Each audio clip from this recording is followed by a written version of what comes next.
Anaïs, elle dit d'aller faire un tour sur la page de Salut Bonjour. Moi, j'ai le goût d'aller faire un tour dans son panier Dans direct. le panier direct, certain. Pas jusqu'au fond, hein? Il y en a jusqu'au fond. Dans les actualités à spectacle, c'est Claudette Dion qui en a vraiment assez de tout ce que les magazines, journaux à potins en France. Vraiment ça, idolâtrer quelqu'un parce qu'ils disent vraiment en France qu'ils idolâtrent Céline. Et c'est vrai que les Français l'adorent. Sauf que ce que ça fait, c'est aussi que ça fait vendre de la copie quand Céline est en couverture d'un magazine.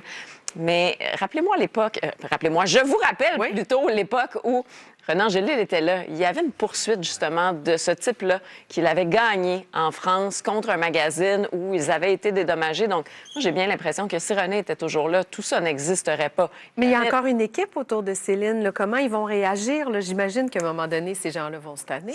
Bien, j'imagine, mais ça fait déjà un moment là, que c'est comme ça. Donc, on va bien voir ce que ça donne. Mais là, Claudette est catégorique. Elle a dit, moi, je lui parle à Céline. Elle rit au téléphone. Oui, elle est malade, mais elle travaille fort sur son rétablissement.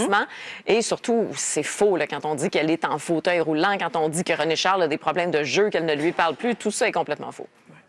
Drake, maintenant, qui lance un nouvel album. Oui, ça, c'est un nouveau projet, mais qui fait aussi une mise au point sur sa carrière. Oui, Drake dans son émission de radio. Hugo, c'est autour du réseau utilisé beaucoup par les professionnels, LinkedIn, qui dit, nous, on n'en veut plus des arnaques. Là. Mais je veux vous en parler parce que c'est assez rare que c'est sécuritaire. Ils offrent aussi une façon de vérifier sur LinkedIn avec les adresses courriels, avec les numéros de téléphone officiels des entreprises. Ils ont un système aussi de reconnaissance des photos de profil. Si jamais on réalise que la photo a été créée par l'intelligence artificielle, on peut tout de suite intervenir. On est très fiers de ce qu'on en fait de cette sécurité-là sur LinkedIn. Je vous disais que les revenus ont explosé, les utilisateurs aussi. On est presque à 1 milliard d'utilisateurs. On n'en parle pas de ce réseau-là et il va très bien. Alors, ce matin, je voulais mettre en lumière le fait qu'on n'en parle pas, sauf quand il y a des nouveautés comme celle-ci.